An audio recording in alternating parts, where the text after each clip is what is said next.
I think it was certainly reasonable to have playoff expectations for the Cincinnati Bengals heading into 2024.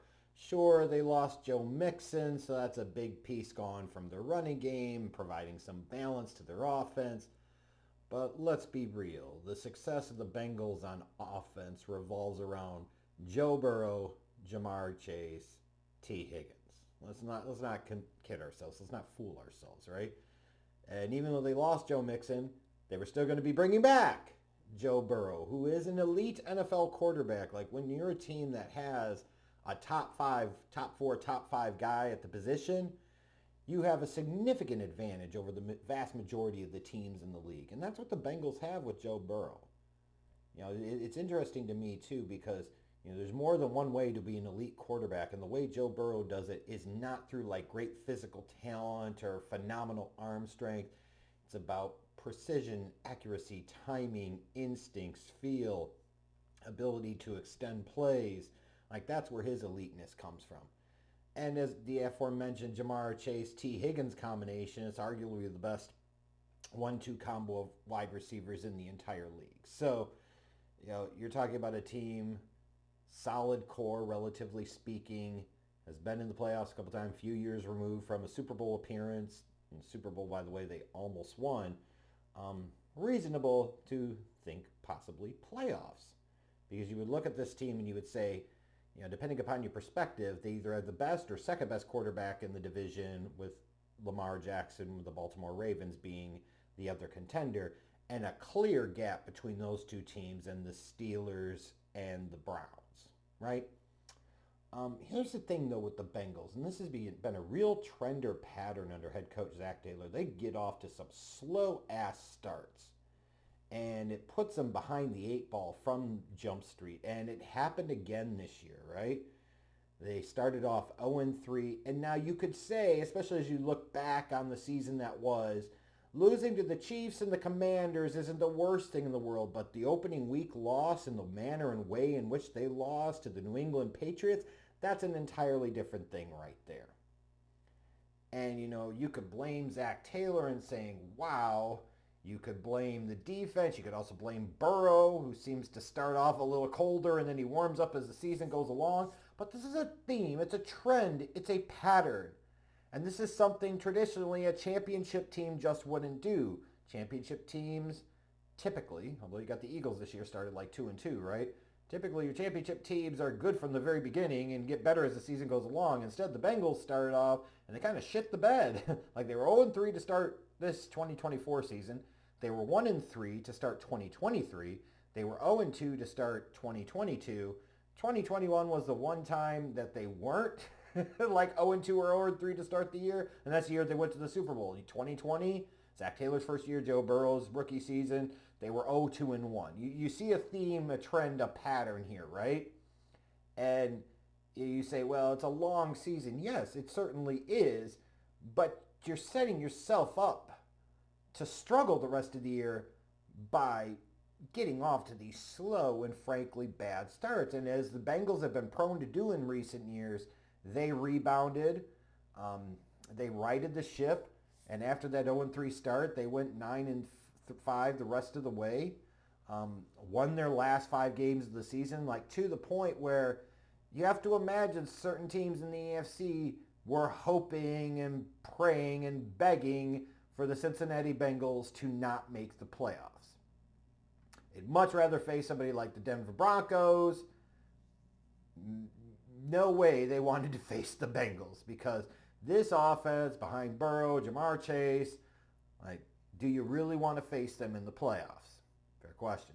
Well, they didn't have to worry about it because the Bengals ended up just missing out on the playoffs, which is crazy for a team, like I said, that won their last 5 games of the season to miss the playoffs. It just speaks to how much that slow start again really impacted this team. Speaking of Joe Burrow, he had a monster season. Over 4,900 passing yards, 43 passing touchdowns. Like, if somebody came to me and said in 2024 they felt Lamar Jackson was the MVP, I'm like, okay, I understand. I may not fully agree, but I don't like viscerally disagree, right? It's like the Travis Hunter versus Ashton Genty Heisman Trophy debate. I leaned a little more genty, but totally understood and found it hard to disagree with folks that said Travis Hunter. Sometimes there could be more than one potential right answer, right? Not everything is worth like pitching a bitch about.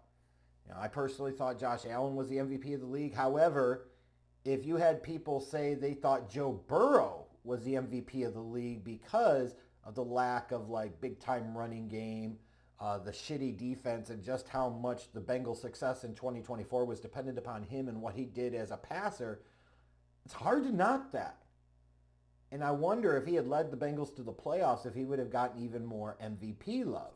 Because that was a monster season right there. Jamar Chase, speaking of monster season, over 1,700 receiving yards and 17 touchdowns. Just insane type of stuff. It's him. It's Justin Jefferson when you're talking about best receiver in the league right now. As I mentioned, the offense wasn't great. Like Chase Brown was okay as a running back, but the running game is a clear second fiddle to them in this offense. They were 27th in the league in rushing yards. But the biggest problem, was the defense. It was bad, right? They were 25th in the league in yards allowed, 25th in the league in points allowed. They had 6 games where they gave up 30 points or more. It's just hard to be a real contender if your defense face plants that often. You do not need an elite defense to win championships. You don't. You absolutely don't. You do need a competent defense, by and large, to win championships. You can't just boat race everybody to a title most years. You just can't do it. There has to be some level of balance. Now, when you tip the scales, you want to be better on offense than you are on defense. That's true. But you can't totally suck on defense. And they did. Like 6 games giving 30 points or more. Bottom third of the league in yards allowed, points allowed. Like, this was a bad unit.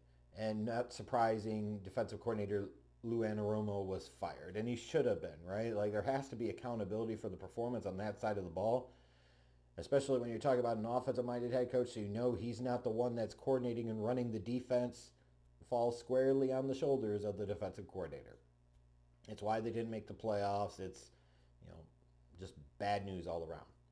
So this team now goes into the offseason with around $60 million in cap space, a new defensive coordinator in the fold, and a big decision to make long-term with T. Higgins. It looks like they put the franchise tag on him. You have to wonder, like, are they really going to try and keep everybody? And they very well might, right? Although you wonder, what's the wisdom of paying a massive contract to Jamar Chase and then paying a massive contract to T. Higgins? Is it really wise to invest that large of a percentage of your total salary cap into wide receivers who are ultimately dependent upon the quarterback, who also has a massive cap figure in Joe Burrow? It's a fair philosophical question, right? But you can make the argument, at least for the time being, does it hurt him to franchise tag T. Higgins and try to figure it out, buy them some time? No, it certainly doesn't. It's just another good example of how stupid at times the NFL Players Union is. Like, how is the franchise tag even a fucking thing? Like, even when your top flight players reach free agency, they don't really reach free agency in a lot of cases. Like, why would you create an avenue where you're providing limited options? You say, well, the franchise tag ensures them that they're getting paid at the top average of the position, of the top 5 or whatever the fuck. Wouldn't you rather hit the open market and see if you could be the highest paid player at the position? Like, just astounding to me how shitty the NFL Players Union is on certain things, and this is one of them. Anyways, I digress. Going into this offseason, it shouldn't surprise everybody. The focus has to be on the defense. And it starts with the defensive line. Assuming you're going to bring Trey Hendrickson back, he's a stud, right? He's the building block. But at the other defensive end position, what do you get out of Sam Hubbard? Not much, right? What have you gotten out of Miles Murphy so far in 2 years? About dick. I think, didn't he have 0 sacks this year? Yeah, not good, right? So you need other guys that could get pressure off the edge. And then the interior of that defensive line certain is primed for upgrading. They need somebody that could be a disruptor up the middle. And then you go to the next level of the defense. I'm not a big fan of their linebacking group. I think they need a difference maker in that linebacking core. And then their secondary. Now, to be fair to the Bengals, they have invested some picks in this area, right? But the secondary still stinks. So you have to keep addressing it, keep finding ways to improve it until you actually fucking improve it. The only thing I would really call out here in terms of a major key core offensive need is running back. And even then, it feels like that's more of like a round 3 to round 5 type of investment. But the choice is clear here. Whatever cap space they have that's not going to go to T. Higgins in 2025 needs to be invested on the defensive side of the ball. And the draft needs to be heavily focused on getting best player available on the defensive side of the ball. You've reached a place now where you have enough on offense. You have a championship type of offense. You have to build up that defense to not be bottom barrel. That's where the Bengals are at right now.